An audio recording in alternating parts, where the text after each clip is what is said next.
আমাদের ওটা ধৈর্যের বাদ ফুরিয়ে গেছে, প্রায় 9 মাস হয়ে গেছে, 8 মাস হয়ে গেছে। এখন আমরা সেই আশা দিয়ে রাখতেছি, আশা দিন যাইতেছে, কিন্তু আমাদের কিন্তু কাজ নেই। কিন্তু আমরা যে টাকাটা ঋণ করে দিছি তারা তো আশাটা বুঝতেছে না। যে এনজিও থেকে আমরা টাকাটা আনছি বা যাদের কাছে বিটাবাটি বন্ধ করছি তারা তো এটা মানতেছে না। তাদের কাছ থেকে চুক্তি ছিল 2 বছরের, তাদের কাছে চুক্তি ছিল 1 বছরের, তারা আমাদের ম্যাচ ফুরিয়ে গেছে অলরেডি। আমরা সকাল 9টার দিকে আমরা কারণবাজার গোলচত্বর আমরা করছিলাম, সমাবেশ করছিলাম।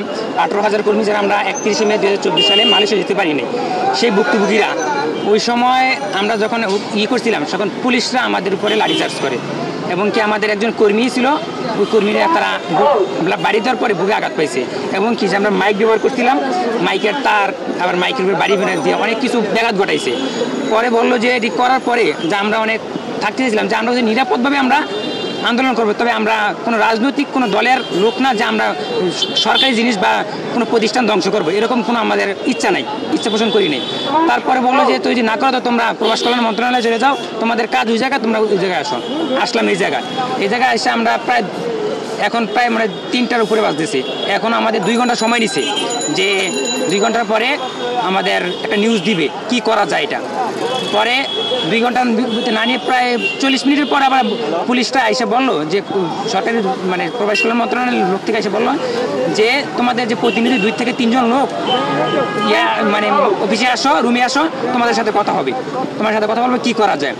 এখন আমাদের লোক ভিতরে আছে, মানে স্যারদের সাথে কথা বলতেছে, এখনো রিপোর্ট আসে নাই বা তারা এখনো বের হয় এই পর্যন্তই। আপনারা একটি এজেন্সির মাধ্যমে গিয়েছেন, অনেকের কাছ থেকে এজেন্সি টাকা নিয়েছে। আসলে আপনাদের এই ঘটনাটা বিস্তারিত বলেন, আপনাদের কি কাজের জন্য আসলে নেওয়া হলো বা কিভাবে এজেন্সির সাথে যোগাযোগ করলেন, কিভাবে? মানে এটা তো মানে ভাই 64টা জেলার ভিতরে এক গ্রাম পর্যায়ে, ইউনিয়ন পর্যায়ে বা উপজেলা পর্যায়ে এরকম দালাল আছে, ঠিক আছে? বিশেষ করে দালাল, এই দালালের মাধ্যমে কারো আত্মীয় স্বজন হতে পারে, কারো আত্মীয় হতে পারে বা কারো রিলেটিভ, কারো একজনের মাধ্যমে একজনে এরকমভাবে যে হয়তো কেউ মানে রেস্টুরেন্টের ভিসা দিবে বা কেউ কনস্ট্রাকশন ভিসা দিবে, বিভিন্ন ধরনের ভিসা দিবে। মানে দাম কত, 6 লক্ষ টাকা পড়বো, 5 লক্ষ টাকা পড়বো, যার তুমি যত নিয়ে পারছে আর কি। আর এরা ভুক্তভোগী যারা, আমরা বেকারত্ব দূর করার জন্য জমি বিটা বিক্রি করে তারপরও দিছি, কষ্ট করে হলেও দিছি যে আমরা এই বাংলাদেশের রেমিডিয়েন্স পাবো এবং কি পরিবারকে সুখে রাখার জন্য, এই জন্য আমরা দিছি ভুক্তভোগী হইয়া। তারপরও ওই সময় দেওয়ার পরে, আমরা টাকা পয়সা দেওয়ার পরে এখন 31 মে যখন হঠাৎ বন্ধ করে দিল মালয়েশিয়া গভর্নমেন্ট, মালয়েশিয়া থেকে, এখন আমাদের তাদের কাছ থেকে কোনো সুরা করলো না। এবং কি মালয়েশিয়া গভর্নমেন্ট কিন্তু 3-4 মাস আগে বাংলাদেশে আসছিল আনোয়ার ইব্রাহিম স্যার, এখন বলছে যে আমাদের 18,000 কর্মী নিবে, কিন্তু তাদের আমরা বাংলাদেশের পক্ষ থেকে কোনো রেসপন্স পাইতেছি না এবং এটার কোনো আমরা সুরাও পাইতেছি না। তাদের গাফিলতির কারণে আমরা যাইতে পারতেছি না। এই যে আপনি কিভাবে দালালের সাথে যোগাযোগ করলেন এবং আপনি কি কাজের পারপাসে মানে প্রসেসিংটা করেন? আমি দালালের সাথে, দালাল আমার স্থানীয় দালালের আমি টাকা মানে বলছে যে তোমার মালয়েশিয়া নিয়ে দেবো, তুমি 6 লাখ টাকা দিতে হবে এবং তোমার কাজ হলো এই রেস্টুরেন্টের কাজ। আমার ব্যক্তিগতটা বলতেছে, আমার রেস্টুরেন্টের কাজ দিবে, 6 লক্ষ টাকা দিতে হবে। আচ্ছা ঠিক আছে, দেবো। আমার সাথে এরকম গ্রুপ বিষয়টি মূলত গ্রুপ বিষয়ের ভিতরে 30 জন গ্রুপের, আমার এই গ্রুপের 30 জন গ্রুপের ভিতরে 8 জন যেতে পারছে, আর ওই 22 জন যেতে পারে না। এই 22 জন এখানে উপস্থিত আছে। 22 জন লোক মানে অনেকটা জেলার, মানে আমি শরীয়তপুর জেলার লোক, আমি আমার এই যে এখান থেকে আমি 3 জন আসছি, আমরা ওই 22 জনের ভিতরে আমরা 3 জন এখানে আছি। আপনি ব্যক্তিগতভাবে এই পর্যন্ত কত টাকা দিয়েছেন এবং আমি যখন প্রতারণা হলো আসলে পুলিশের কাছে গিয়েছেন সমাধানের জন্য কার কাছে? সমাধানের জন্য টাকা কত দিলেন?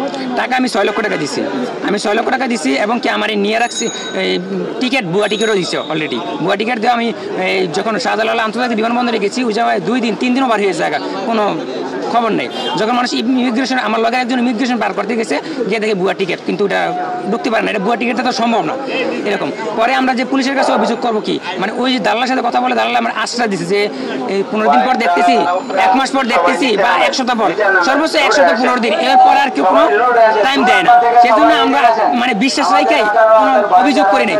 তারপরও অভিযোগ না করে আমরা একটা সবাই 18,000 কর্মী ঐক্যবদ্ধ হয়ে আমরা প্রবাস কল্যাণ মন্ত্রণালয়ে এইভাবে আমরা অভিযোগ নামা জমা দিচ্ছিলাম। বিশেষ করে আমারটা আমি দিচ্ছি এই জায়গায় এডমিট বাইরের মাধ্যমে, কিন্তু এখনও তারা 2-1 জন আছে কোনো মিডিয়ার সামনে না কেউ তো আমার বলছে যে তোমাদের নেওয়া হবে, তোমার বিষয়টা দেখতেছি, বিবেচনা করতেছি, এরকম বলতেছে। কিন্তু এখন আর আমাদের ওটা ধৈর্যের বাদ ফুরিয়ে গেছে, প্রায় 9 মাস হয়ে গেছে, 8 মাস হয়ে গেছে। এখন আমরা সেই আশা দিয়ে রাখতেছি, আশা দিন যাইতেছে, কিন্তু আমাদের কিন্তু কাজ নেই। কিন্তু আমরা যে টাকাটা ঋণ করে দিছি তারা তো আশাটা বুঝতেছে না। যে এনজিও থেকে আমরা টাকাটা আনছি বা যাদের কাছে বিটাবাটি বন্ধ করছি তারা তো এটা মানতেছে না। তাদের কাছ থেকে চুক্তি ছিল 2 বছরের, তাদের কাছে চুক্তি ছিল 1 বছরের, তারা আমাদের ম্যাচ ফ্রি হয়ে গেছে অলরেডি। তাদের কেউ 2022 সালেও টাকা দিছে এই বিদেশ যাওয়ার জন্য, তারাও যাইতে পারে না। 2021 সালেও টাকা দিছে, যাইতে পারে নাই। এখন 2025 সালে ঘরে গেছে, তারাও যাইতে পারতেছে না। এখন মানে বাড়িতে অশান্তি, পরিবারে অশান্তি, সামাজিকভাবে অশান্তি, অর্থনৈতিক অশান্তি, সব দিক দিয়ে অশান্তি। এখন পারি আমরা আত্মহত্যা করতে, আমরা কাপড়ও নিয়ে আসছি এই জায়গায়, আমরা আত্মহত্যা ছাড়া কিছু নেই। এখন পারে আমাদের ডাইরেক্ট গুলি করলে মেরে ফেলতে পারে, আর কিছু করার নেই। তবে তারা শান্তি চাই। আমরা চাইছিলাম যে দেশ এবং সমাজকে শান্তি রাখার জন্য আমরা রেমিডিয়েন্স যুদ্ধ হতে চাইছিলাম, কিন্তু আমাদের তা করতে দিতেছে না। এখন এরা কি সরকারের ব্যর্থতা আমি মনে করতেছি, আমাদের কোনো আশ্বাস দিতেছে না, সুষ্ঠু সমাধান দিতেছে না। আমরা কত থাকবো এই সরকারের পিছনে চাই।